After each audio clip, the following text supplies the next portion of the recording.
Hello po sa inyong lahat mga ka-crypto. Ako po si Pinoy Crypto Trader at sa video na ito ay atin pong pag-uusapan ang tungkol dito kay Hamster Combat. Kung saan ang sabi rito ay 3 things must know Hamster Combat tricks to boost diamond count in interlude season. Ayan. Ang interlude season nitong si Hamster Combat ay meron na pong tatlong mga tricks. Yan, para i-boost ang para makukuha tayo ng mas maraming diamond. Kaya yan, mukhang exciting po talaga ang developments sa Hamster Combat ngayon. Ang pagtatapos po ng Season 1 at ang massive Hamster airdrop ay isa daw po itong malaking milestone. Ang pag-announce po ng Season 2 at ang ongoing interlude season nito ay nagbibigay po ng maraming opportunities para sa mga players na kumita ng rewards. Ang interlude season ay parang warm-up bago ang Season 2 at nagbibigay ito ng chance sa mga players na mag-collect ng diamonds sa pamamagitan po ng simple task at paglalaro ng ibang native games. Ang bagong feature na Spend to Earn ay interesting din po ito, kung saan ay dahil kailangan ng players na mag-monitor ng kanilang earnings regularly. Kaya ayan, isa po itong magandang future, promising na future ni Hamster Combat, lalo na po sa mga naghahanap ng bagong ways para kumita ng rewards sa game or paglalaro lamang. At ayan, bago po tayo magpatuloy ay nais ko lamang po munang bigyang linaw ang aking disclaimer kung saan ang nilalaman po ng video na ito ay hindi po ito isang financial advice. For education and information purposes lamang po ang layunin nito. At ayan, ang popular na Telegram game na si Hamster Combat ay gumawa ng isang milestone kung saan natapos ang Season 1 ng game na ito, kung saan ay may upcoming na massive Hamster airdrop. Mas mahalaga na ito ay isa sa pinakamalaking token distribution kung saan ang team ay magdi-distribute po ng 60 billion tokens sa 131 million na mga users. Ngunit hindi dito nagtatapos ang milestone na ito dahil ang Hamster team ay nag-announce na po sila ng Season 2 ng game. Kasunod po ng ongoing interlude season kung saan ay magbibigay din sila ng malaking kita o reward sa mga players nito. Yan, what is Hamster Combat's interlude season? Ano nga ba ang interlude season ni Hamster Combat? Ang Hamster Combat Season 1 ay natapos ng may malaking tagumpay at ang Telegram na ito ay nakakuha po ng user base na 300 million players at milyong-milyong mga followers sa mga social media platforms nito. Kaya ayan, ang Hamster token ay sa wakas ay ilalunch na po ito sa maraming mga crypto exchanges. Kabilang na po dito si Binance, kung saan ay yan, kasunod ng isang Hamster airdrop. At yan, September 26 po yan. Bukas na. Kaya yan, ngunit hindi dito nagtatapos ang game dahil nagsimula na ang team sa karagdagang developments nito simula sa interlude season na ito. Kaya yan, meron po silang letter dito. The game does not end with a snapshot. We are now entering the interlude season of Hamster Combat. The interlude season is the warm-up before Season 2 and it will last a couple of weeks. Participating in the interlude farming diamonds will give you ayan. Ang mga users ay nagsimula na pong mag-participate sa interlude season dahil ito ay available na sa game simula noong Biyernes. Ito po ang intermediary period sa pagitan po ng Season 1 at 2 kung saan ay tatagal po ito ng ilang linggo upang magbigay ng simplified at easy experience para po sa mga players na gumugol po ng buwan sa pagtatap. Yan.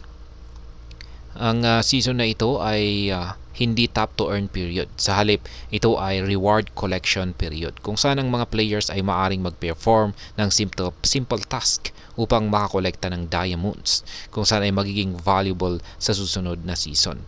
Bilang bahagi ng interlude, ang team ay gumawa ng ilang pagbabago sa dashboard, kabilang ang pagtatanggal ng earnings sa top, pagtatapos ng crypto exchange upgrades at iba pa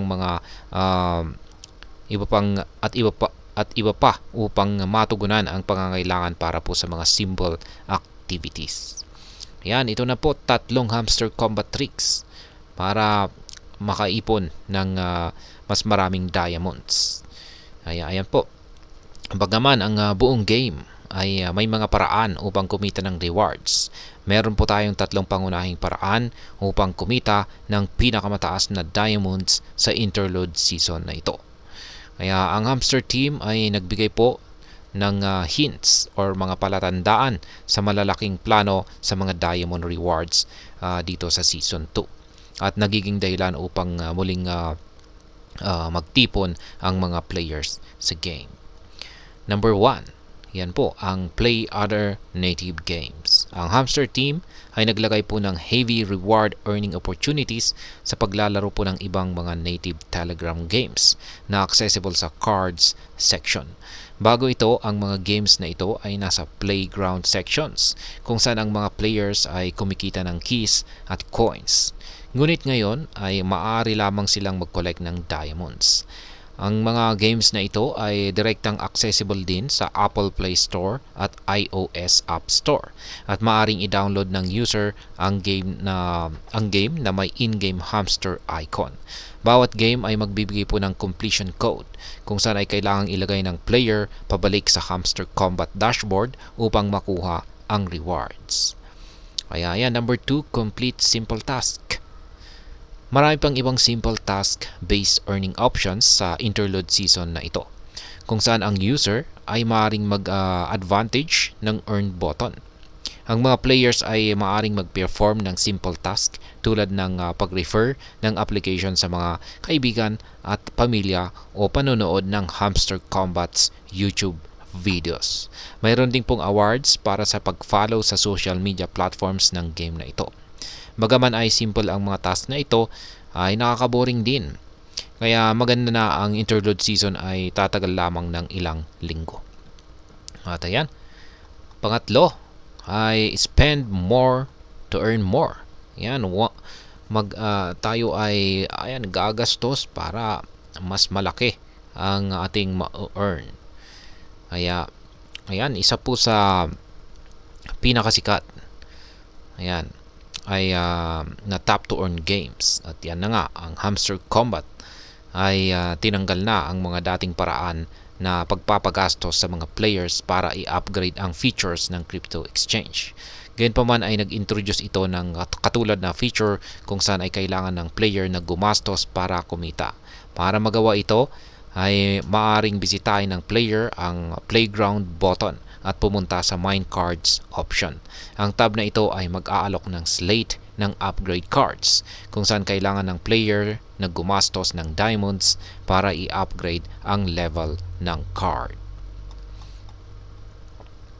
At kapag ang user ay offline, ay mag-aalok ito ng diamonds base sa oras ng kanilang inactivity.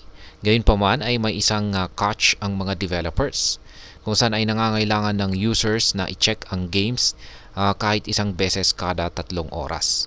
Kailangang tuloy-tuloy na i-monitor ng user ang mga earnings na ito dahil titigil ang accumulation kapag offline ang user ng 3 oras.